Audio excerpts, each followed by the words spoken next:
So what exactly are tariffs? And are they good for America? Because quite frankly, I feel as if we're not even able to have a rational conversation about tariffs anymore, not even in conservative circles. What used to be kind of a foregone conclusion, especially among free market economists, is now being challenged as almost being an unpatriotic position. So here's what we're going to discuss today. We're going to sit down and attempt to do something that I think has been horribly missing from this entire conversation over the last several months, and that is, what are tariffs? What do they do? What are they used for? Are they good for your economic development? Are they bad for your economic development? Are they just merely a negotiation tool? Or should they be the cornerstone of your trade policy?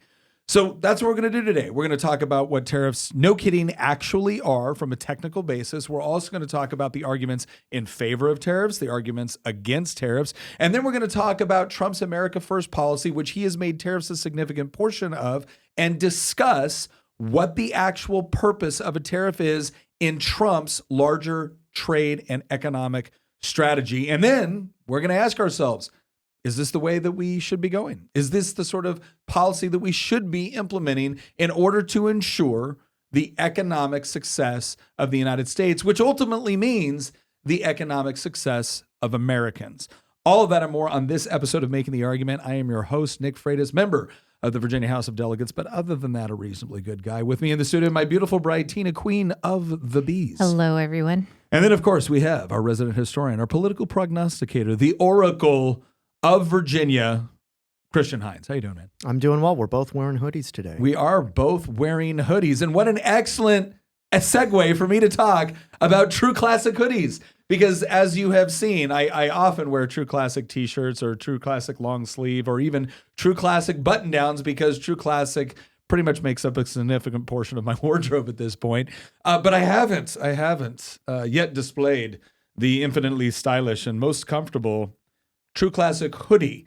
That's because that's just how the True Classic do. Whatever you need, they got it for you. And I'm telling you right now, if you go to trueclassic.com/Nick, you're going to be able to take a look at all of these wonderful products. Not to mention the fact, I'm going to let you in on the secret with True Classic right now. Buy in bulk. Now, again, just like anything else, if you're not sure you want to fully commit yet, you don't want to marry True Classic just yet, you want to date a little, fine. Go get one of their like 5 t-shirt packs, right? And then just check those out because, again, they fit the way that t-shirts should fit on a dude, which means they make your arms and chest look bigger and then give you a little extra space in the areas that you're still working on at the gym, which, by the way, they also have gym workout attire as well, which is, again, it's motivating. When you're actually working out in a t-shirt that makes the workout look like it's working, you work out more. That's science, people. And I don't mean the Dr. Fauci kind. I mean the kind that's real. So go to trueclassic.com/Nick, check out their various products. Again, might I recommend, if you just want to dabble first, get either the t-shirts packets or get some of the fitness gear. It's absolutely great. But it's still a little bit cold out, so maybe you want to get yourself a hoodie. I know that I am very warm and toasty in this particular hoodie right here. So trueclassic.com/Nick, go check it out. I do love the fact that you're wearing a hoodie because just the other day, you don't typically wear hoodies that much. Yeah. And you were wearing one and I was like, hey, you look really cute in a hoodie. Now look at, he's wearing a hoodie again because I told him he looks so cute in it. I saw the gleam in her eye. Again, if your wife likes it on you, she'll probably like to take it off. Okay, anyways, let's go into first and foremost, what are tariffs and why are they used? So very simply, a tariff is a tax on a foreign good. You could probably argue a foreign good or service. Basically, any sort of foreign product coming into the country, when you put a tax on it because it is a foreign good or service, that's what a tariff is, right? That's what it is. So what are the different ways that tariffs are used? Like, why are they implemented? Well, one of the primary reasons is revenue generation. In fact, the federal government used to get the majority of its tax revenue from tariffs, right? There was no, the first federal income tax you really had was actually during the Civil War. And even then, it was challenged as to whether or not it was constitutional. We didn't actually have a constitutional amendment permitting the federal government to levy an income tax until the 16th Amendment to the Constitution, which took place in the first half of the 20th century. So again, the United States government was able to, go along, and we had a military, and we had roads, and we had police forces, and there were schools, and yet there was no income tax. Well, that's because the majority of federal taxes were actually being collected as a result of tariffs. Now, so revenue generation was one argument for it. What is another argument for tariffs? That's protectionism. So to protect U.S. industry. So one of the biggest proponents of tariffs at the very beginning of the founding of the Republic was Alexander Hamilton. The Southern economies were largely rural and agricultural in nature. They had longer growing seasons, and so that was conducive to the environment. Whereas the North still had an agricultural environment.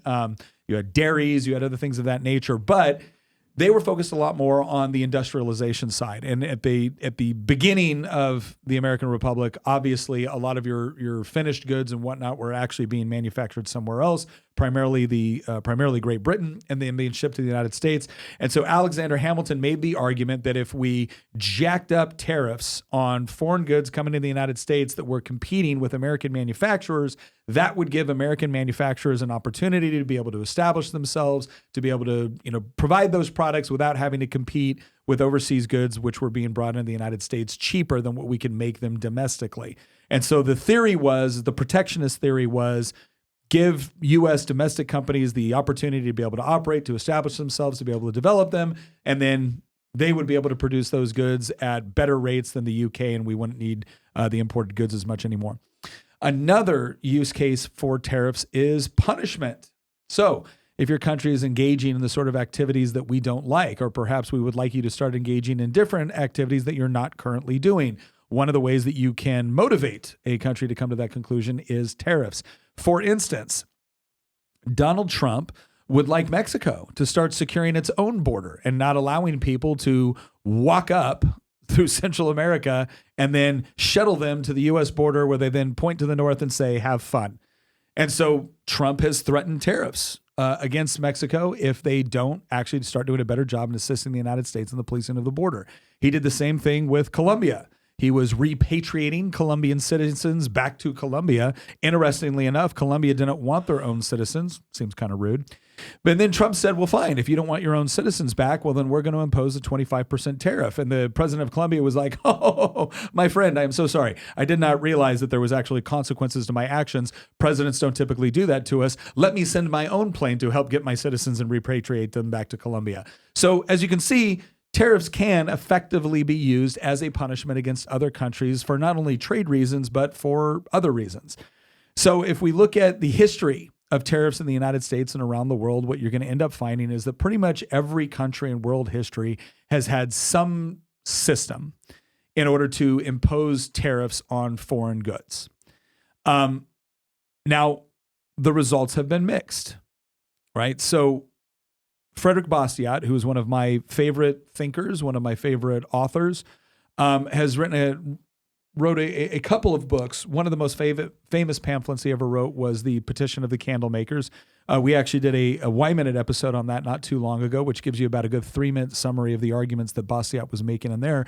But it's important to understand that while tariffs have been used throughout time and space, pretty much every civilization throughout history, every government has imposed some sort of tariffs on foreign goods entering into their countries. That doesn't mean they've always worked out well. And we're going to get into some of the reasons for that. So when we think about the arguments in favor of tariffs for the United States, it goes back to the arguments that we used before. It's revenue generation, it's punishment against foreign countries, and it's protectionism against or in favor of U.S. companies. But if that all sounds pretty good, right? And if we have recent examples of the threat of tariffs actually achieving U.S. policy objectives, if we have a history with U.S. tariffs in the country providing the majority of the revenue for the federal government for the first half of our country's existence, roughly, and if tariffs are something that pretty much every country around the world have implemented throughout time right up to today, what could possibly be the argument against tariffs? Well, they restrict trade. Now, a lot of people now, and I've heard a lot of people kind of within the American First Movement who have essentially made the argument that, well, fine, We don't care if it restricts trade. We don't need to trade with other countries. The United States has everything it could possibly need right within our own borders. We have the best workers. We have natural resources. We have all of these things. So why can't we just manufacture it for ourselves?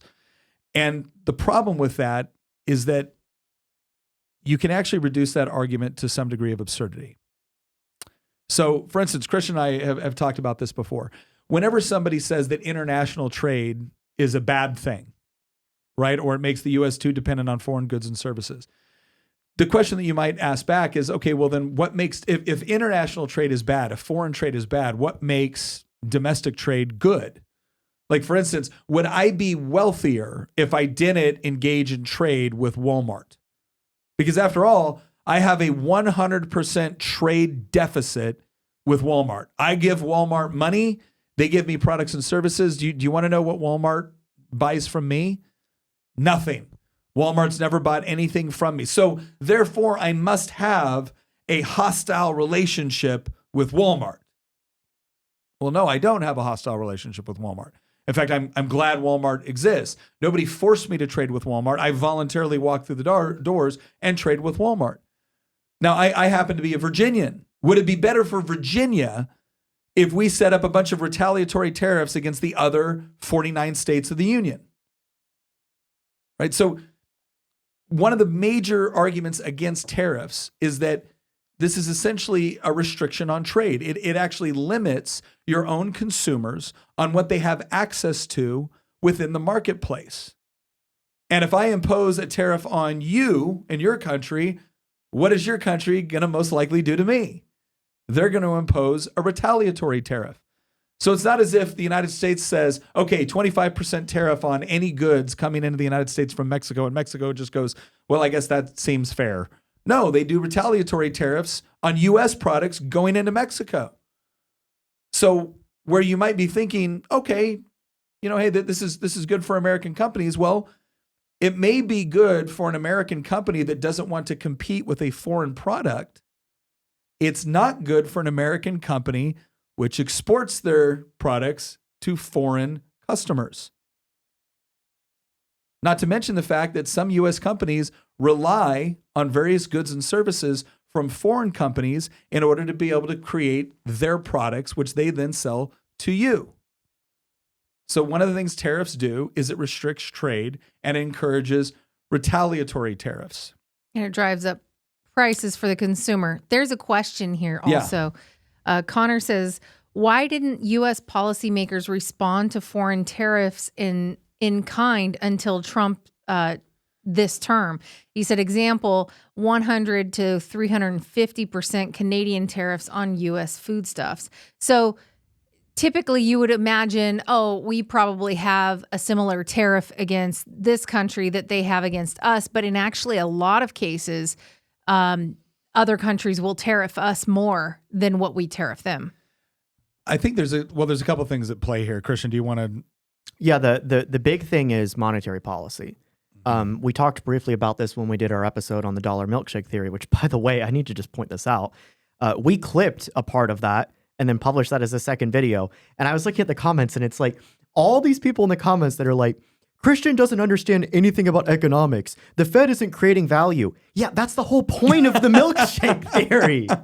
I'm not arguing that it's creating value. I'm arguing that it's fueling a debt bubble. Yeah. And that money printing creates credit faster than it creates fake money that isn't backed by anything. That's the whole point. I had all these people that are like, Christian needs to go back to economic school and understand something other than Keynesianism. Like, I'm not a Keynesian.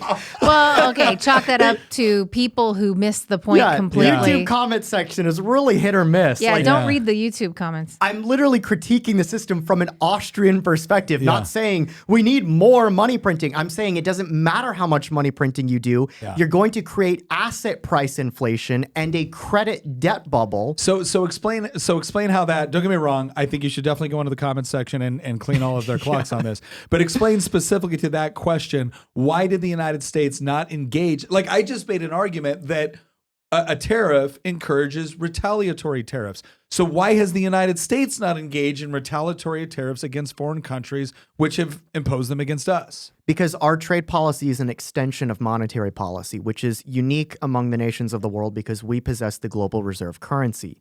So Canada, their trade policy is not an extension of monetary policy insofar. Now, there is still a relationship. Sure. Right? But it's not as strong of a relationship because Canada, the loonie is not the reserve currency of the world. Yeah. And so Canada doesn't have to run a perpetual and growing trade deficit in order to supply the rest of the world with loonies because the world doesn't use the Canadian dollar. Yeah. Right? The world uses the American dollar. And how does the world get the American dollar?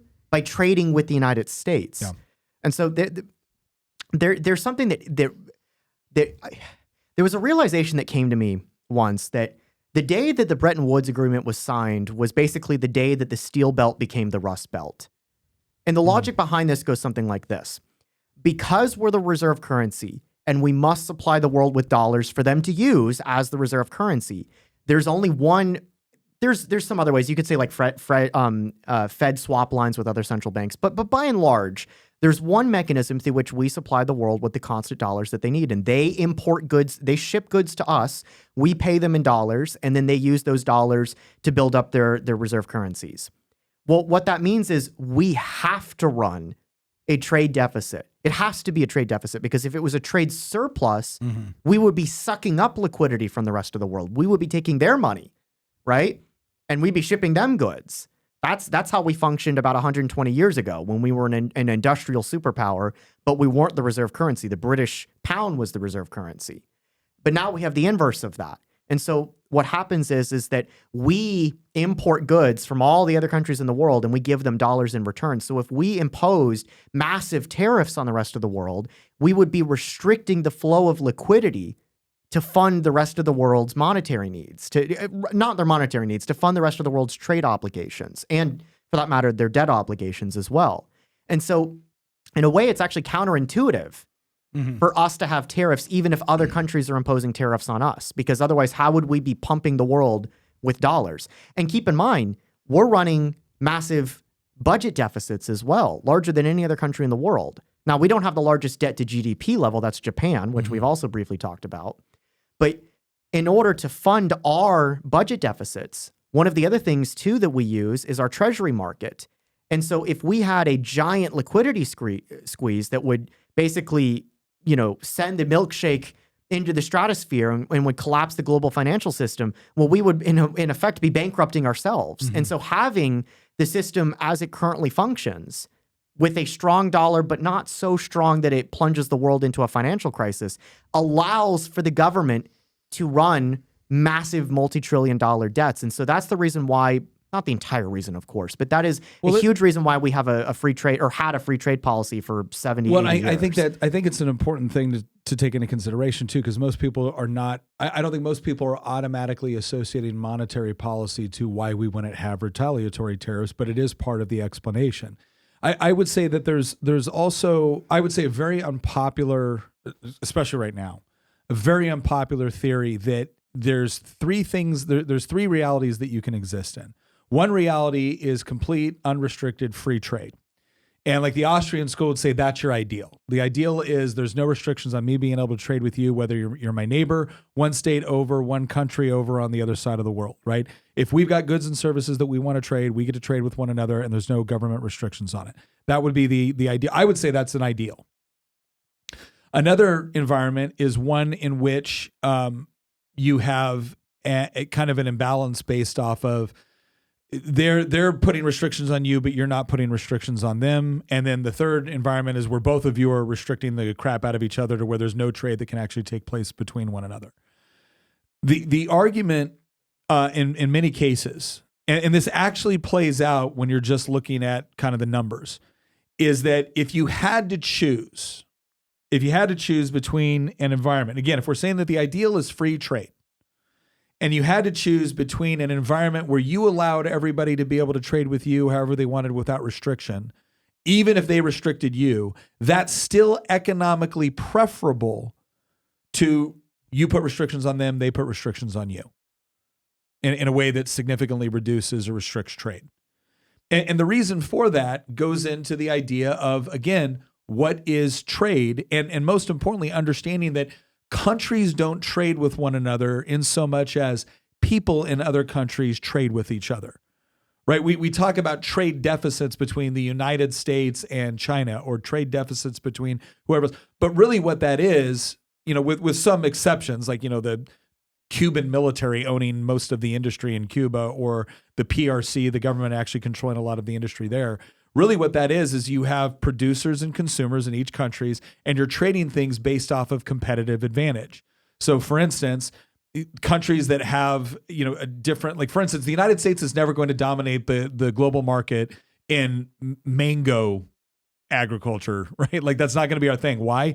We don't have the right climate for it. We don't have the right, it doesn't make sense for us to spend a lot of time and energy attempting to grow mangoes in order to meet world demand. It makes more sense for a different country with a different agricultural environment, everything else, to do that, and then to trade their excess mangoes to us in exchange for the things that we produce well. Right now, let's say all of a sudden the people that are providing us mangoes say, okay, you don't have any tariffs on the mangoes that we send to the United States, but we're going to put tariffs on the automobiles that you sell in our country because we're trying to help our domestic automobile country or automobile companies. Okay, you could say, well, then fine, we're going to put a tariff on your mangoes. But what does that mean? Well, it means now your car manufacturers can no longer sell cars in their country. And in order to get them back, your consumers no longer have access to mangoes. So have you made yourself wealthier by engaging in a trade war, even if it's, no, you haven't. Your own consumers are still worse off because now they don't have access to a product that they otherwise would have. Now, by the other side of that, the question then becomes, okay, well, but what if you impose a tariff and they say, okay, fine, we won't put tariffs on your cars, you don't put tariffs on our mangoes. Okay, that's the use of the tariff as a negotiation model. But the argument against the tariffs in that situation is it is still better for you overall economically to allow for as much trade as possible, even if you're being disadvantaged by the other country, right? And again, that plays out based off of the scenario that I just described, right? You don't make yourself better by refusing to allow your consumers to be able to buy certain products. That's the overall argument. The other thing that tariffs do is they prevent competitive advantage. This is what we talked about kind of in that whole mango and car deal, is that there are certain countries, even though the United States is a large country, we have a lot of natural resources. We have, by comparison, a very robust infrastructure, a very high-tech economy, all of these things. We have all these various advantages as a result of geography, our political system, our economic system, private property, all of it, right? There are still going to be certain goods and services that it is far cheaper to produce in other places than it is in the United States. And the question becomes is that if you don't allow your own economy to focus on the things which are best for your own economic development, because you insist on creating economic conditions where you produce something that can be more cheaply and easier to produce somewhere else, you're not making yourself richer. You're failing to take advantage of the competitive advantage that another country offers within the trade deal. So I hope that, does that make sense? All right, Tina and Christian are shaking their heads. I'm looking at Tina. I nodded my head. Okay. I didn't shake. Oh, sorry, nodded heads. Yeah. All right, so again, what tariffs do is they actually prevent competitive advantage from taking place. Another thing, tariffs hurt U.S. consumers and U.S. companies. So we go back to the protectionist argument. The argument is we're going to help U.S. companies that are currently having a hard time competing with foreign competitors. And the way that we're going to do that is by providing them protection through tariffs. So the American company says, we can produce the coffee mug at $10 a coffee mug, but China's producing it at $8 a coffee mug, and we can't compete with the Chinese coffee mug industry. So what we're going to do is we're going to put a $2 tariff on all Chinese coffee mugs. No, better yet, we're going to put a $3 tariff on all Chinese coffee mugs. So even though it would have only cost you $8 to buy one without the tariff, now it costs you $11. And when you go to the store, which coffee mug are you buying? The $11 Chinese coffee mug or the $10 US coffee mug? Probably the $10 US coffee mug, right? Now, you might think to yourself, well, that's really good for the coffee mug company. And it's probably good for your health too. I mean, that way you get less lead in your diet. Okay, we're gonna exclude those other considerations at this particular point, right? Just fine, not China, Danish Sure. coffee mugs. Okay. The point is that you would say, oh, well, that's good for the American. So the American coffee mug company is now better off as a result of this tariff policy. In fact, all of the people working at the American coffee mug company are better off as a result of this tariff. So that tariff must be good for America. Except, It's almost like the broken window fallacy. yes, except every single American that wanted to buy a coffee mug was now forced to pay $2 more than they otherwise would have. The result is not just that they had to spend more of their disposable income on a coffee mug that you made more expensive for your own people. They now have $2 less to spend on something else that they actually would have needed for their home. So you actually made their livelihood, you made it more expensive for them to get the products and services that they wanted, and you left fewer dollars available to be able to buy other products and services. So there's no getting around the fact that taxing a foreign good or service forces your own people to pay more for a good or service than they otherwise would have had to. That's how it hurts the American consumer. How does it hurt the American company? Well, let's say it's not coffee mugs anymore. Let's say it's a particular raw material. Let's go with steel. It's steel. So we're going to put tariffs on steel. So we're going to make American steel more competitive within the domestic market by putting a tariff on foreign steel. And you're like, oh, well, that's really good for U.S. steel companies and all the employees at steel companies. What does it do for every U.S. company that relies on steel to be able to produce or build things? Their cost just went up. Well, steel is usually utilized for either things associated with transportation or with housing and infrastructure. So you just made housing, you just made factories, you just made shipping, you just made everything that uses steel within the United States more expensive. So that U.S. company that was maybe, let's say they only had to spend, they spent 20% less on the steel that they were getting before the tariff. Now all of their costs associated with steel just went up by 20%. So that American company now is worse off because they're forced to buy steel at a higher rate. You've also probably created some scarcity because if we get, half our steel or even 30% of our steel from somewhere else, and then all of a sudden we're not able to get that steel as well because of the extra tariffs, and they're, now they're selling it elsewhere and not giving us as much or selling as much here. We definitely end up with some scarcity issues as well. And we saw that actually last time there was a steel tariff during Trump's first term, actually. And there were some issues with, building supply scarcities. And so that also factors in there somewhere, ultimately causing more cost for the consumer. So, one of the arguments that I hear a lot from libertarians on this front, and libertarian adjacent philosophers and economists, I'm thinking of Bastiat as a good example of this, right? His famous line that if goods don't cross borders, soldiers will. Yeah. And he also, this is a lesser known analogy or story that he uses. The more famous one is the broken window analogy or the petition of the candle makers. Yeah. But another one is the negative railroad. And the idea being that you have a railroad that's built. I don't know the exact story, so understand I'm paraphrasing here. But basically the story goes, you have a railroad that's constructed that connects a market in Spain with a market in France, his home country. You have a bunch of Spanish goods that are now flowing north into France. And they're cheaper than they were before when you were having to haul them around with wagons. Yeah. And so now Spanish goods are crowding out French goods in the market for all sorts of things, like, let's say, clothes. Well, you have a bunch of textile mills in France that are like petitioning. It's like petition of the candle maker. Well, we need tariffs on all these, Spanish goods that are flooding into our market and forcing prices down. And Bastiat goes on to say, well, I've got a better idea. Why don't we just blow up the railroad and force them to haul these goods through what he calls a negative railroad that slows down traffic, that makes it more expensive to ship goods in, because then you'll solve the problem. And what he's trying to illustrate is the absurdity of protectionist policies, because if you take it to its logical, absurd conclusions, you would say, well, we should be destroying infrastructure in order to enable protectionist policies that defend domestic industries. Now, there are, believe it or not, some counterpoints to Bastiat's point. And I'm not saying that I endorse all these positions. Sure. Understand this. I just want to, cover all the ground here. Well, and we're gonna go into what are some of the, like, once we've kind of established pros and cons and talked about where we are, we'll talk about use cases. But yeah. So, to his point about if goods don't cross borders, soldiers will. I have a question. Who was Russia's largest trading partner in the first 6 months of 1914? Germany.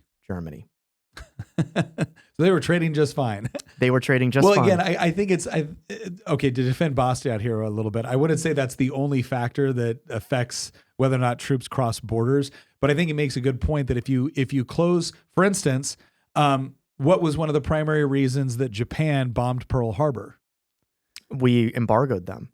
Yes, but the reason why they had to take out the Pacific Fleet or significantly damage it is because they needed the oil within the Dutch East Indies, and there was no way for them to be able to do it while leaving the Pacific Fleet intact.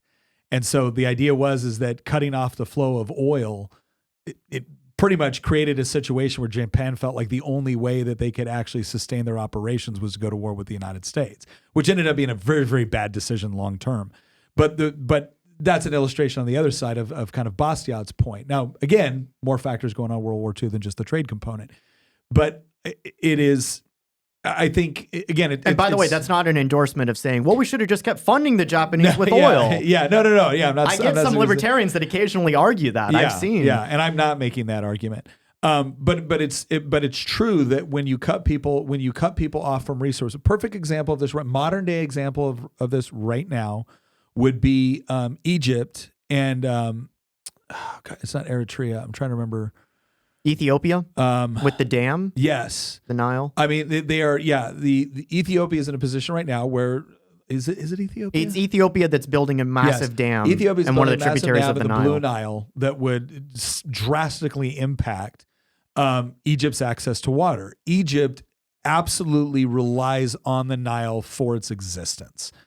And any sort of foreign policy, even if it exists in a foreign country, which impacts the flow of the consistent flow of the Nile, even if it's going to mean like a revolutionary change for Ethiopia with respect to hydroelectric power, right? Egypt will go to war over that, right? So just keep in mind that typically wars are fought largely over control or access to economic resources. And so Bastiat's point is still valid, even if you can, find counterpoints. But the other thing that I would say with respect to tariffs, and this is one that I think people really need to take into consideration. Tariffs actually cause economic stagnation for your country. And there's two ways that this is achieved. One is a tariff actually sends really, really bad signals to your domestic market. Because what it ultimately does is it says that certain industries are viable when in reality they're only viable because of government intervention. And government intervention can only do so much to protect you from inevitable economic reality. So for instance, had the United States government said, oh my gosh, the car industry is going to destroy the horse and buggy whip industry. And the horse and buggy whip industry in the early 20th century was significantly more powerful, more robust, more key to our economy than the car industry. So if the United States government had said, we cannot allow this product to come in and destroy this significant portion of the U.S. economy, therefore we're going to ban the automobile, or we're going to make it so expensive to own an automobile that only the extremely rich will be able to afford it. Would we be better off as a nation? No, because the automobile was a significant revolution, technological revolution or evolution that greatly impacted the power and prestige and economic, power of the United States. But that's assuming that you're doing something like this as a result of an innovation that's encroaching. In a lot of these situations, there may not be an innovation. It may just be it's geopolitics. Honey, but we're not what I'm talking about. Again, we're in the section of this talk where we talk about arguments against tariffs. Right. And there's no question that when you essentially take a tariff, when you put a tax on something, it can cause economic stagnation. Because again, what you're saying is that this American industry is unable to compete with a foreign industry, right? So what we're going to do is we're going to make the foreign industry's product more expensive.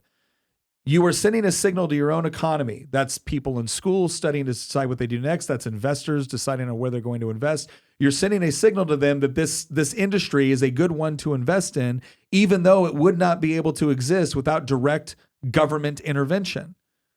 Now, that does two things. One, it causes people to move resources into industries which are not viable on the global economy.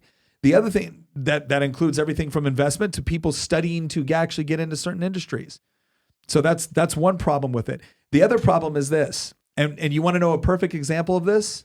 Solar panels. Solar panels have relied almost exclusively on government subsidies in order to exist. And I would argue that it has been, in some ways, horrible for the solar industry because they haven't had to compete based off of actual consumer demand. They could just rely on the government taking your tax dollars and then giving it to them to produce more solar panels. And so now you're like, oh, I can afford a solar panel. You can afford it because your tax dollars are subsidizing it on the back end. And so what you actually do is you cause stagnation within an industry. So the whole Alexander Hamilton argument was, we're going to provide protectionist trade policy. It's going to allow American companies to develop in kind of a safe atmosphere, right? And then maybe we'll remove the tariff one day because they'll be able to compete. That same company will spend millions of dollars lobbying the government to make sure that tariff never goes away. I have a question though, Nick, because can't you, and again, understand that a lot of things I'm going to say in this episode, I'm not saying that I agree with, okay? But can you not argue that Hamilton was right in the sense that the United States didn't really have a lot of domestic industries? It was effectively 100% agrarian economy when we had our independence. Mm-hmm. And being economically dependent on imported goods from a country that was hostile to us that we had just won our independence from mm-hmm. was not really a smart thing from a national security standpoint. And so encouraging the creation of domestic industries through a tariff policy at the same time using that to fund government expenditures rather than, say, an income tax, which we didn't have at the time, was in retrospect a smart thing to do. And we kept doing that through the Civil War, through the Reconstruction, the Gilded Era. I mean, Trump's favorite president is arguably William McKinley. Yeah. Well, I'll raise you. Did it protect us from British industry? Or I'll see you. Did it protect us from British industry and raise you the Civil War? Right, because one of the major factors that influenced the Civil War was not just slavery; it was tariffs. Sure. And so Southern economies, which were agrarian based and loved the export profits that they got from being able to sell cotton, among other goods, to the rest of the world, was severely impeded by the retaliatory tariffs that foreign countries imposed on the United States as a response to our tariffs. And so, again, the point being from a national security standpoint. Well, that's what I'm saying. I don't think there were, again, let's just admit there were a number of things that led into the U.S. Civil War. But let's also acknowledge that tariffs were a significant part of the U.S. Civil War. And so I don't think it's fair to say, well, because U.S. industry eventually found its footing and did well, that must have been primarily due to tariffs. I don't think that was the primary cause of why U.S. industry was overall successful. The argument that I'm trying to articulate is that ultimately the market does not care about borders. The market doesn't care about cultures. It doesn't care about national histories. The market ultimately does, and this is something we talk about a lot on the podcast, that humans aren't interchangeable economic parts, but the market in some ways treats humans as interchangeable economic parts because the only thing that the market cares about is green, right? It cares about money, and it cares about the free flow of capital and economic efficiency in that respect. But we know that that's not how the world works. There's conflict in the world. Mm-hmm. There's strife in the world, and there will always be because we live in a fallen world. Mm-hmm. And so putting yourself in a position simply because it's the most efficient thing at the moment to say, I'm going to import everything from another country and then making yourself economically dependent on that country. Well, what happens when that country now has a government that's hostile to you and you're now beholden to the market forces that have tied yourself to that country? That's not a good thing. So think about the Japanese situation and how they were dependent on us for oil That wasn't good from their perspective. Okay, but let's carry that out to its logical conclusion, right? So what you're saying is that now first of all, let me acknowledge something. I agree that you don't want to be economically dependent upon foreign adversaries, right? I think we can agree that. Ask the Europeans about Russia. With gas. Because again, with this, because here's what the overall argument: the economy, from an economic standpoint, what the market cares about is efficiency. That's what the market cares about, right? But people have concerns beyond efficiency. Not to mention the fact that you can look at a market transaction today that might meet a particular need that actually has bad effects long term. What I would argue is the market is actually good at kind of predicting those negative impacts and actually adjusting appropriately based off of short-term needs versus long-term needs. The market already has a mechanism for achieving that. The question is what sort of benefits are realized when the government decides to intervene and interfere in the market mechanisms which already exist in order to achieve that. Now, you could make an argument that sometimes that government intervention is necessary because otherwise people will be too focused on short-term gains. The response to that would be like, I don't know anybody that's been more focused on short-term gains than politicians making economic decisions, because their short-term gains is always based off of a 2, 4, 6-year election cycle. And a big part of the reason why we're in the problems that we're actually currently experiencing is because the people that we were supposed to be able to trust with long-term economic decisions made very, very short and politically motivated short-term decisions. So again, it's the whole thing where I understand the argument. I even understand the reason applied. What I'm saying is that when I look at the historical reality, I don't actually see that playing out and producing better results. But this leads us into the next part of this discussion, and that is we've heard arguments for. It's the protection side. It's the punishment of foreign countries that are engaging in activities or maybe not engaging in activities that you wish that they would. It's raising revenue generation, right? Is it better to raise it through tariffs than say an income tax? That's a good debate to have. The question is what is Trump's actual strategy? Does Trump believe that tariffs are a key to U.S. economic success, or does he believe that there's something else? They're a negotiating tool, or is it some combination of factors? I think it's both. From his perspective. So let's look at it that way. Let's go to the first one. He said, achieving ancillary political goals, immigration, security, maybe protecting your own domestic economy from being wholly dependent on what we might classify as essential goods and services, not wanting to be over-reliant on a hostile nation for the provision of certain things, whether it be medicine or energy steel. Or semiconductors, steel, whatever else it might be, right? Cobalt, right? All of these things. I do think when we look at Trump's strategy, he absolutely, one of the things I appreciate about the way that Trump looks at foreign negotiation is that he recognizes that the U.S. is by far the economic world superpower. And guess what, ladies and gentlemen? That isn't going to change anytime soon. In fact, I think based off of things like the dollar milkshake theory, as well as I think what is impending economic collapse in China within the next 20 to 30 years, the United States is not only going to remain in the preeminent, dominant economic position in the world, but our position is only going to get better. Now, that doesn't mean that the overall global economy is going to get better. We might have a better position in a diminished overall economy, although I'm much more hopeful with Trump at the helm than I've been in a long time. But U.S. stays number one at the top. It's almost like most U.S. presidents in my lifetime, it's almost like they've been ashamed of that fact when it came to negotiating trade deals, or when it came to basically using our clout in order to get what we wanted out of foreign countries. It was almost, it was almost like, well, that's not, we're the big guy. We should be nice. They're the little guy. And Trump's like, no, screw that. We're not friends. Nations don't have friends. They have interests. And we've got some interests, and our interests have been taking a backseat to everybody else's interests for decades now, and that's over. We're the global economic superpower. We're also the global military power. Now, I think Trump goes into negotiations and he looks at that tariff as a weapon.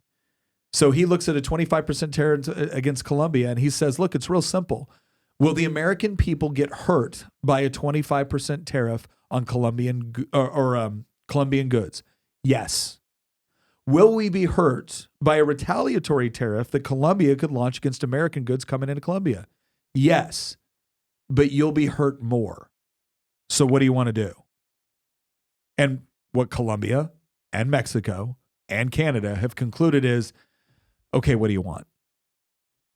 We'll send our planes to pick up our illegal immigrants. It is, look, say what you want. Say what you want about Trump's threatening of tariffs in order to get countries to do things.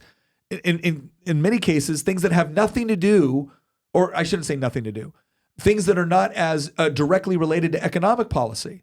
Secure the border, Mexico. Does that impact our economy? Of course it does, but it's not what we would first associate it with immigration or border security, not economic policy. And so the leveraging of a tariff, unless Mexico secures its border, is a way to use economic power to achieve immigration policy. You see similar things with Canada, although there I think it was a little bit more focused on overall economic policy, but there was also the border security issue up there as well. So I do think part of Trump's strategy is actually recognizing we're the economic superpower. You need us more than we need you. That's a result both of what we are able to produce. It's a result of what we're able to consume, but it's also a result of us being the world's reserve currency. I think that is the biggest thing that's at play here. When I look at the debate over tariffs, the libertarian argument is one that I've espoused for a long time on tariffs, which is, well, no, I support free trade. I don't want to, have government taxes on goods. I want to be able to buy things from anywhere in the world at the cheapest price, me as an individual. But we have to consider that the government has already rigged the market on first principles because of monetary policy. Like, part of the reason that the United States has deindustrialized is because politicians meddled with the money supply in a way that forced deindustrialization. The reason that we have a huge swath of land in the United States called the Rust Belt is because we're the global reserve currency and we're pumping dollars to the rest of the world instead of pumping goods out to the rest of the world. And so what that did is that we already messed with the marketplace from the start, 80 years ago during Bretton Woods. And let's not pretend that other countries in the world didn't want us to do it, right? Like Sure. Yeah. But France maybe. The point is that having the reserve currency is incredibly powerful and beneficial for politicians in the federal government. Yes. It is not beneficial for the average American. The average American has arguably actually been hurt by the fact that we possess the reserve currency. I need people to understand this. It is a double-edged sword. Thomas Sowell was absolutely right when he said there are no solutions, there are only trade-offs. And monetary policy, tariffs, all of these things, there is no solution to something. There is a cost-benefit analysis at play here. So if you adopt a purely free trade, for example, if you adopt a purely free trade approach, no matter what, we won't impose any tariffs. There is a cost that is paid there in the form of potentially, if you have the reserve currency, certainly, a deindustrialization of your country and a potential over-reliance on actors around the world that might not have your best interests at heart. Sure, but again, the thing that we need to take into, two things that we need to take into consideration. One is a big part of the reason why the U.S. dollar being the world's reserve currency has been problematic for us on one footing, while it could be arguably beneficial on others, is because it's a fiat currency. It would be a very, very different world if it was a commodity-backed currency and the world's reserve currency. Now, there would still be trade-offs involved, but it would nowhere near be as stark as what happens when it's a fiat currency. But a commodity-backed global reserve currency ultimately doesn't give politicians the type of power that they want with a fiat-backed. Christian, that's not the point, right? Like I know that you understand why we have fiat versus commodity-backed and why politicians like the fiat. I'm just saying that the concerns that you bring up with being the world's reserve currency is because the world's reserve currency is a fiat currency. Yes. Okay. Yes. So to that point, Donald Trump is now leveraging American power, which exists on the economic stage because both of our consumer base, our productive capacity, and the fact that world's reserve currency. He is leveraging all of that to get countries to do what we want. I think the pro of that is that in many respects, it can actually be a highly efficient way to get better trade deals, which are actually freer trade deals. The other thing that it can actually do is that it can actually get people to live up to fulfilling their own responsibilities, either based off of treaties or other practical considerations, without having to deploy a single troop. Right? You're talking like NATO, funding or something like that potentially. NATO funding, Mexico securing the border, Colombia, taking its citizens back. Like all of these are ways that Trump has been able to utilize or leverage the threat of a tariff in order to achieve a desired outcome. And I think it's difficult to argue with the results thus far in that respect. The trade-off is that by doing so, you do encourage other countries to eventually come to the conclusion that being completely dependent on the US dollar as the world's reserve currency might not be in their best long-term economic interest. That's where you get things like BRICS. Right now, again, I don't think there's any viable alternative right now to the US dollar as I look around the global economy. And so even if they come to that conclusion, it would A, be a long time coming, and B, might not be a bad thing for the United States long term, especially if we actually ended up with some sort of currency that was commodity based, or because again, fiat currencies are not good for anybody, except for politicians that want to spend money without immediate short term consequences that can be tied back to them. So that's one way that Trump is using tariffs in a way that I think has been very effective so far. We just need to understand that there's also potential trade-offs to that as well. The next one would be improving U.S. trade deals. This is one that I think is going to be interesting to watch. I don't think Trump is as free market as I am. I don't think he's as free trade as I am. But I do think he recognizes the value of international trade. And it was funny. I've described it this way before, but there was a page that said, Are tariffs good economic policy, or are they just good as a negotiating tool? And the way I described it, and somebody got furious with me in the comments, right? Like, I'm a traitor to my country. Like, shut up, right? I love it when somebody in their basement is telling me I'm a traitor to my country. It's like, you want to compare resumes? I said, look, tariffs are a little bit like chemotherapy. You don't take chemotherapy. If you have cancer, you don't take chemotherapy because chemotherapy is good for you.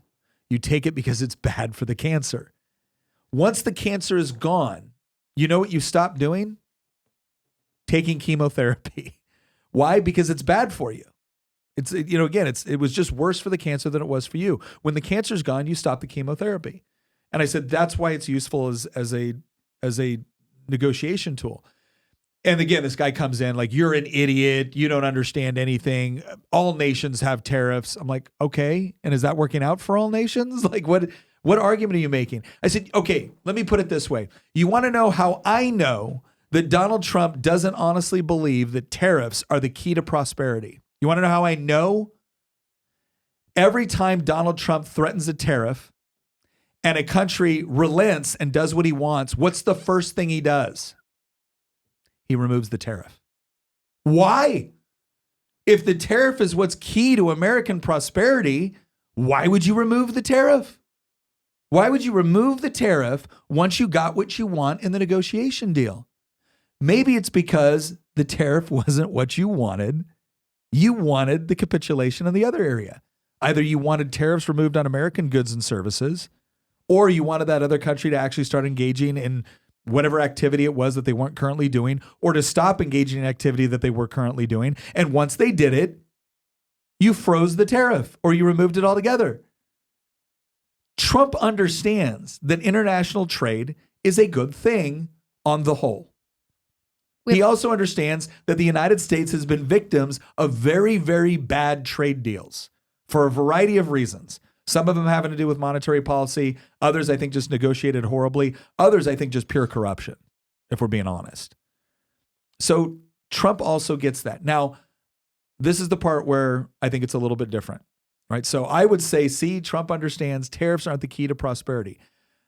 I think Trump believes that is generally true, but then he makes exceptions for certain industries which he believes are key to the United States. This goes into kind of the argument that we were talking about before of, I don't want to be overly reliant on a hostile nation for the provision of certain goods and services, which I consider to be essential to the American economy. If we are not currently producing those goods and services, we're going to set up protective tariffs in order to allow domestic industry to be able to rise up and to be able to meet the provision of those goods and services.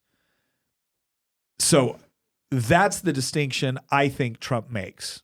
I don't think he believes tariffs are good in general. I think he thinks tariffs are a good negotiating tool. That's the chemotherapy. And then the part where I have a little bit more of a problem with Trump's strategy is I think Trump believes that in certain cases or certain industries, tariffs are good in order to be able to provide or to be able to create greater domestic capacity of a particular good or service. Yeah, it's the old Hamilton approach. Yeah. We have a question, if I can ask it.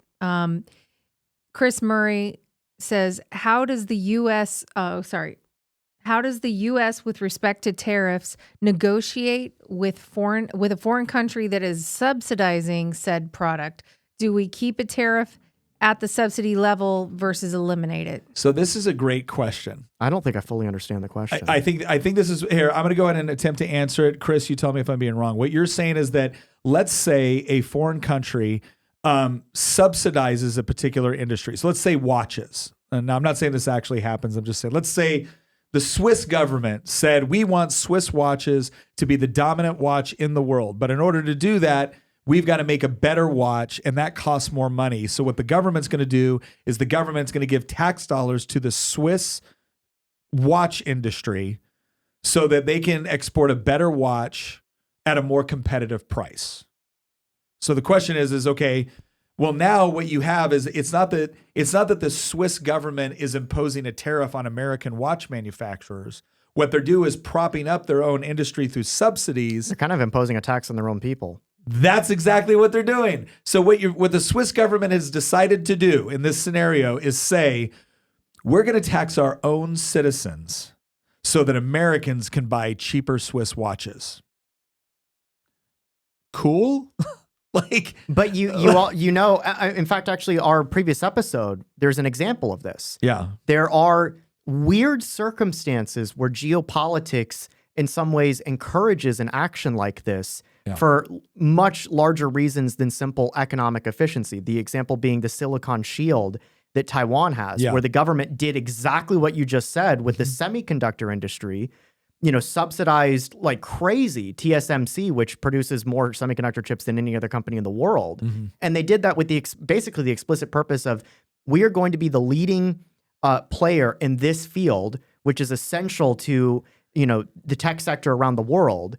In doing so, we're going to dissuade a Chinese invasion and encourage American defense of our island. Yeah. And so, yes, in a way, we are taxing the people of Taiwan to fuel this industry. But in another way, this is kind of for their own good insofar as it discourages a Chinese invasion. Well, and let's acknowledge something, right? The reason why I'm a free market guy is because I generally believe that individuals making decisions for their own lives based off of their own resources, it is the most efficient way to achieve positive economic results. That doesn't mean that it's impossible for a government policy to achieve a positive economic result. What it means is I think the trade-off associated with those two things is very, very different. And so I will always, always, always err on the side of free market policies. But again, to your point, now the free market response would always be, okay, but how might the Taiwanese economy have developed differently and to potentially greater advantage if they hadn't had that economic intervention? I don't know. How might it have developed under CCP occupation? Right. Yeah. Again, that's the trade-off, right? And that's an interesting question. And I think that's one that Trump is kind of, again, I think it's worthy of consideration. I don't think we should just automatically dismiss it. The part where I think Trump is more confident in the ability of tariffs to protect strategic U.S. industries in order to make them more globally competitive in the long run, right? I am less convinced that government policy will actually achieve that end state. Now, again, I am far more willing and far more trusting of Donald Trump being able to utilize tariffs as a negotiating tool than I would have been of any previous president in my lifetime. I mean, maybe possible exceptions for Reagan, but certainly not Bush Senior, certainly not Junior or George W. And certainly not the other Republican candidates that stepped forward, whether it was Mitt Romney or John McCain or Bob Dole. So I do think the idea of utilizing the tariffs as a way to negotiate favorable trade deals with the United States and to achieve policy outcomes that are beneficial from the United States, I think actually can make a lot of sense. What I'm skeptical of and what I'm concerned about is that person that was responding to me on Facebook acting as if I'm sort of some unpatriotic idiot when it comes to tariffs, when in reality, it's like, no. I'm patriotic. I'm America first. I want my country to be economically successful. But the darndest thing about economic reality is it doesn't care about your patriotic intentions. It cares about what actually plays out on the ground. I wouldn't worry too much about this. Those people that chime in like that are the same people that the minute you say, oh, hey, I don't agree with Trump on bump stocks, will turn around and be like, you're a traitor, you're a never Trumper. It's this mindset where you're either lockstep all the way in line on every single issue or else you're a never Trumper. And that's just not the case. You don't agree with people 100% of the time. I'm married to you. You're the best person I know. And we align more than anyone else I could imagine. But we don't align on absolutely every single minuscule point. I wouldn't get too hung up on that. You're always going to have a swath of people who worship the guy rather than just agreeing with him. Yeah. No, and so you're never going to make them happy. I wouldn't worry about it. No, I get that. But the point I'm trying to make there is that I do think there's a lot of like really, really good people that are very excited about what's going on with the Trump administration. I'm certainly excited about it. I love what DOGE is doing, which, by the way, you need to be watching our new show, DOGE Watch, which comes out every Wednesday. We got a ton of stuff lined up. As soon as I get out of session, oh my gosh, we're going to be doing a lot of really exciting interviews on watching everything that DOGE is doing, giving you all the necessary updates you need, and not only talking about what DOGE is talking about, but actually going behind the scenes and explaining why they're doing certain things, anticipating and predicting what they will be doing next, and combating the left-wing arguments against DOGE, because those are starting to come in hot and heavy right now, and it's important that we all be equipped with the necessary arguments to be able to protect what is going on with DOGE, because I believe it is absolutely essential. I see right here that there was a Connor said question. I second Chris Murray's question. I thought I answered it. Let me just make it really clear real quick. So again, Chris Murray's question was, is a foreign country basically engages in subsidization of a particular industry. So they take their tax dollars, they give it to an industry in order to make that industry more competitive with, like, say, a United States industry. What's important to understand is what that company is effectively doing is taxing their own citizens in order to make products cheaper for American citizens. So that's not really the best policy, I would say, for your own citizens. And so the question is, well, how do we retaliate against that? Buy up their stuff. There's this fascinating story about, I think it was DuPont. And forgive me, I forget what the mineral was. But DuPont was competing with a German conglomerate on the delivery of this particular mineral.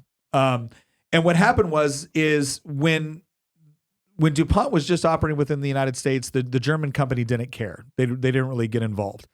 As they started to grow and become more competitive, especially on an international scale, what ended up happening is the German company started to what they did was they artificially lowered their prices below market rates in order to try to push DuPont out of the competitive market.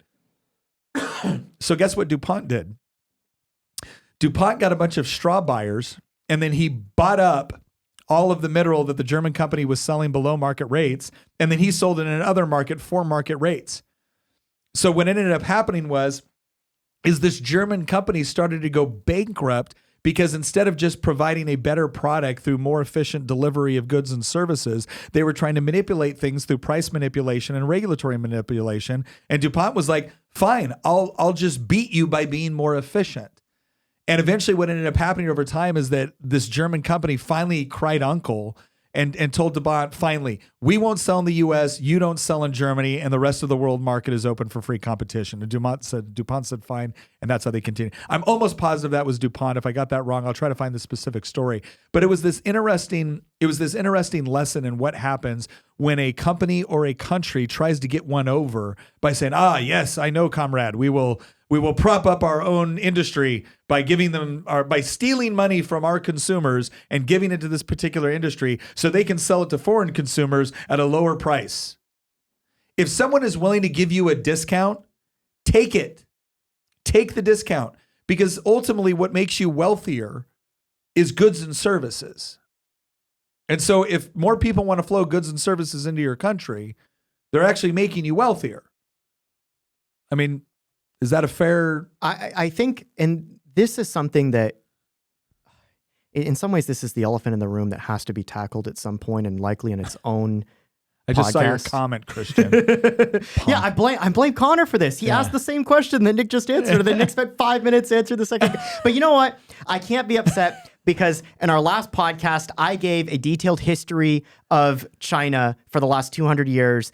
After 20 minutes Nick after I gave a history of China. So I mean, it's part of the reason that Nick and I are friends. Like when I worked in Nick's office, fun story that I'm going to spend 5 minutes explaining. When I worked in Nick's office, his first term in Richmond, we were the most dysfunctional office in the entire legislature because rather than actually doing any work, Nick and I would just spend hours on end in his office talking about like Napoleon's campaigns and Charles XII of Sweden's invasion of Russia. To all of my constituents in the then 30th district, I was still carrying legislation, doing constituent services, and voting correctly. I just then had to come back to my office and debate the French Revolution with Christian.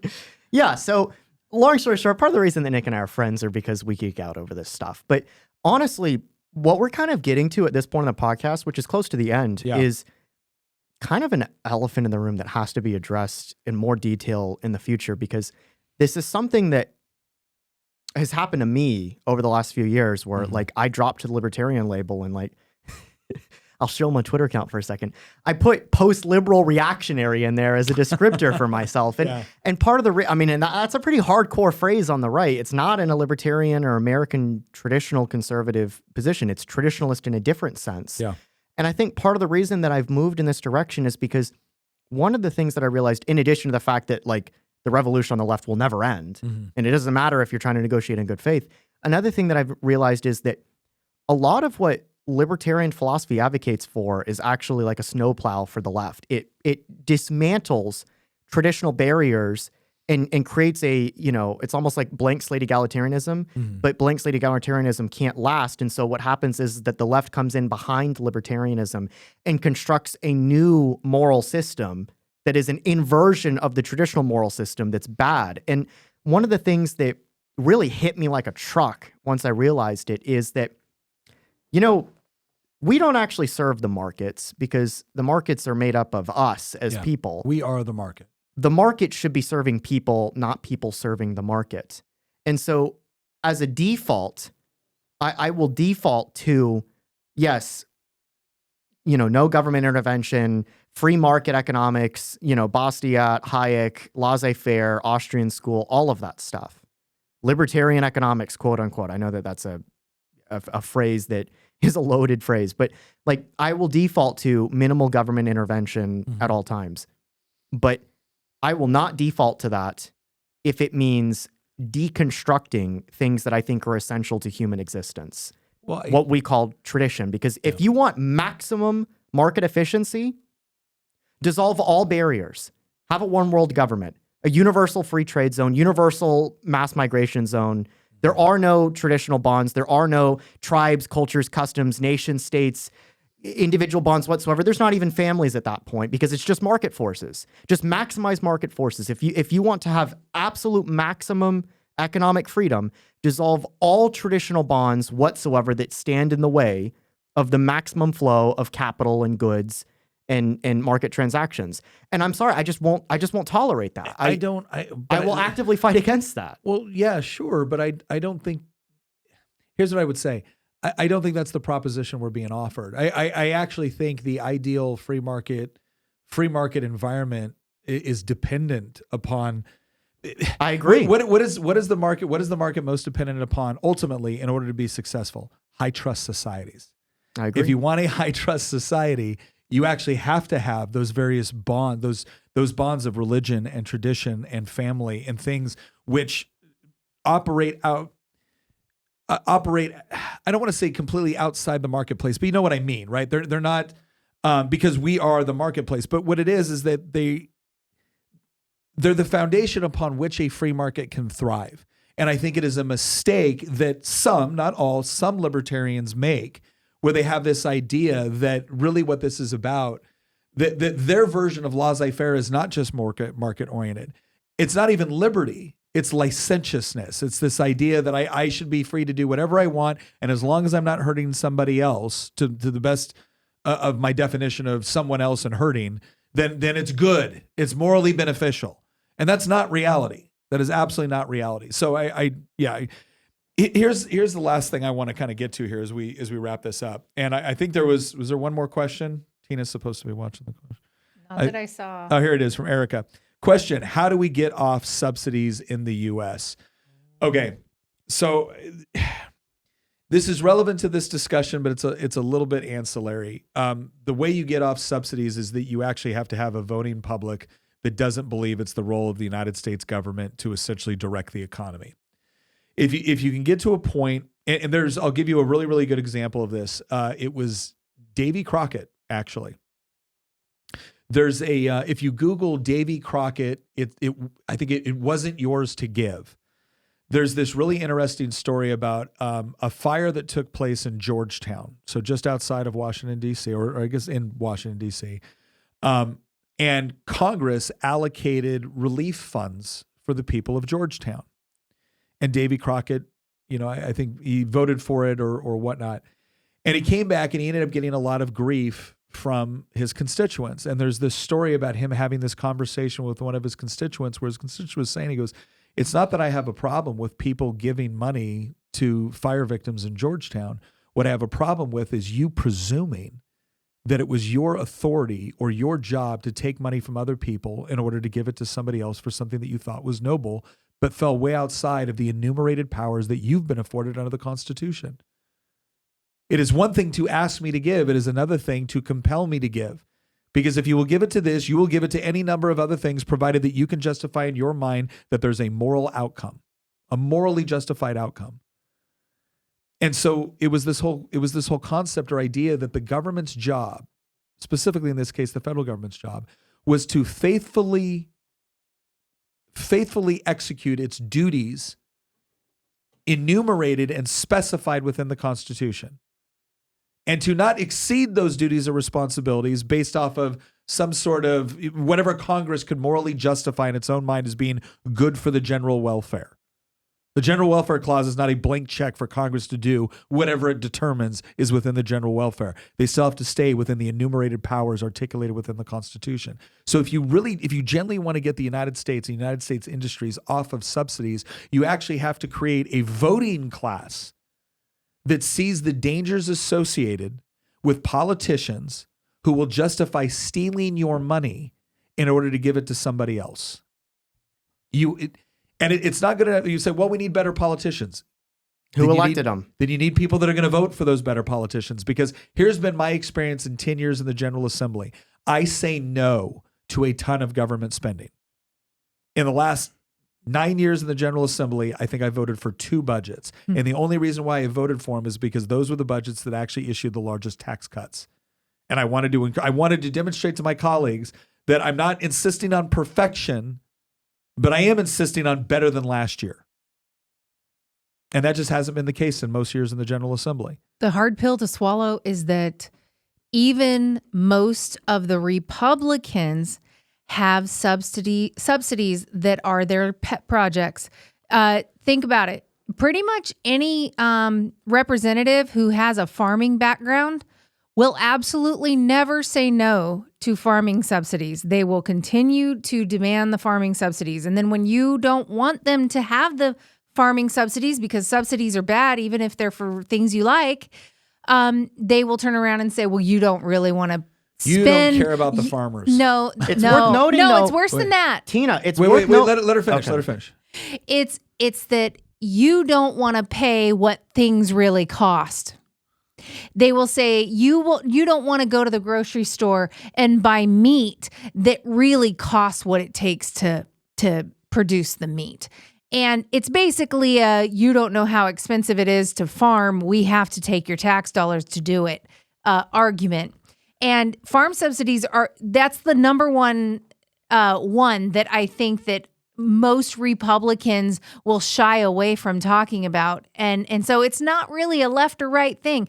The right loves their subsidies too. And the left loves theirs. And it's just a matter of you like what you like and you don't like what you don't like. And it's not you don't like subsidies. The left sells subsidies and government intervention on compassion and social justice. The right sells government intervention and subsidies on patriotism. But it's worth noting that it's not nearly as universal on the right. For example, people forget this, but who won the 2016 Iowa caucuses on the Republican side? 2016? Cruz, I think. Right? Ted Cruz, Yeah. who came out against ethanol subsidies. Cruz? When he ran in 2016, Yeah. he opposed, and he said this, Yeah. that he opposed ethanol subsidies.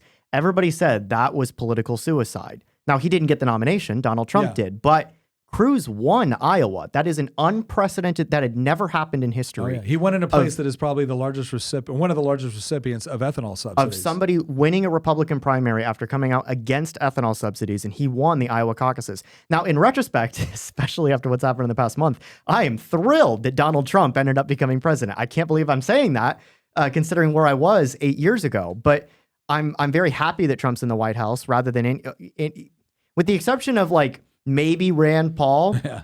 Trump is, in retrospect, the man that I'm very happy that we ended up with. In fact, I probably would have preferred Trump to Rand Paul now, because I think Trump is doing things outside the what was considered the Overton window of acceptability. But Christian, you went from being a proud never Trumper, like never Trumper, to like, this is the best president of my lifetime. I've changed. I don't know what to say. I was a hardcore libertarian 8 years ago, and I'm not now. And well, it's okay. Can we just say well, this? There's a lot to like if you're a libertarian. This is not still. just libertarian. This is not just libertarian. There's a lot I love about libertarian philosophy, especially economic philosophy. It's what I admire about Trump is that Trump has been the first guy that has recognized that we're actually dealing with a threat here that's existential, and that we have to utilize everything that we have within our power to do so, like within certain like legal and moral boundaries, right? But we got to use it to be able to go after it and dismantle it. And I'm sorry, but no other guy that's run for president, I mean, again, with some extent, Rand's a good example of somebody that I think recognized the threat.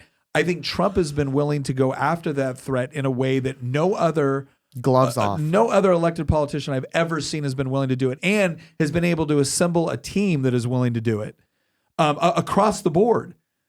But I don't want to get too far into that, because we've got to finish this up, because this whole question of tariffs is going to be one of the biggest things that divides certain people within the Trump coalition.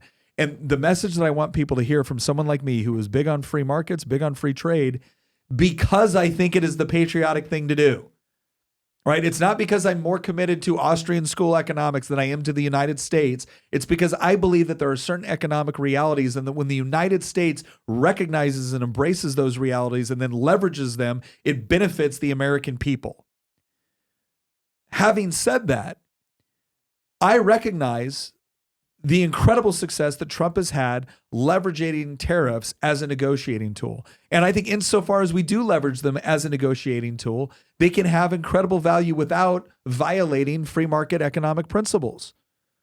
That they can actually put the United States in a better position to be able to engage in better trade deals, as well as achieve other objectives that we have without resorting to deploying troops. How wonderful would that be if we didn't have to deploy a division every time we wanted to get something? What if we actually leveraged massive American economic power to be able to do so without having to send a single U.S. service member to their death? I think that's a great idea. I love the fact that we have a president who's not afraid to use the U.S. military when it's appropriate, but certainly doesn't want to use it as the first resort. and has recognized that we have this massive economic power that we can utilize in a way that will get better deals for the United States and get this, reward the people that actually want to engage in good trade deals with the United States, reward our allies that actually want to live up to their treaty obligations, unlike a lot of NATO states. So here's what I would say, as I say this as a very, very dedicated free market Austrian school guy dedicated to free trade. If you ever wanted to show me a president that I trust to be able to use tariffs as a negotiating tool, this is the one. What I hope is that the American people understand is that economic reality is what it is. Just like the left cannot bend reality based off of some quest for social justice or compassion, we cannot bend reality in the quest for patriotism. True patriotism, just like true compassion, works within the boundaries of reality. It doesn't seek to redefine it into something that it finds more politically convenient. And so my hope going forward is that we will recognize this for the tool that it can be without mistaking it as the key to ultimate prosperity. There is one key to ultimate economic prosperity for Americans, and it starts with what Christian mentioned earlier. It starts with this understanding of being able to build a high-trust society where we do have strong families, where we do have a good work ethic, where we are creative and innovative. That's how we ultimately win economically, is by being the best at producing and providing goods and services as efficiently as possible, and to be able to raise up a generation that has a good work ethic and views entrepreneurship as something to pursue, not something to cut down and to disdain as evil billionaires or evil business people. Let's be the sort of ethical business people and entrepreneurs that will create the sort of opportunities that will allow everybody to be able to thrive. And if that includes our allies and if that includes the international community, great, because I want everyone to be able to benefit from American power and prosperity. But it does start with us reorienting our focus to ensure that American interests and the American people are taken care of. Not to the detriment of foreign peoples. Hopefully and eventually to their benefit as well. Because I do believe a strong America benefits the rest of the world. But it is not our obligation, nor is it our responsibility to put other nations' interests before our own. And so I hope as we go forward, we'll understand that we do want a society which honors the various traditions that have built the United States and that have created the foundation upon which free market policies can thrive. But a lot of negotiation needs to take place in the interim. So let's continue to do both of those things. Once again, thank you for watching. We hope you found this valuable because, like I said, it has become incredibly difficult to just have an honest conversation about tariffs, what they are, their potential benefits, their potential downfalls, and ultimately what it takes to build a strong economy that truly does embrace America first by giving Americans the maximum amount of freedom to pursue their interests, their goals, their objectives for themselves, for their families, and for their countries. Once again, thank you very much for joining us, and we will see you next episode.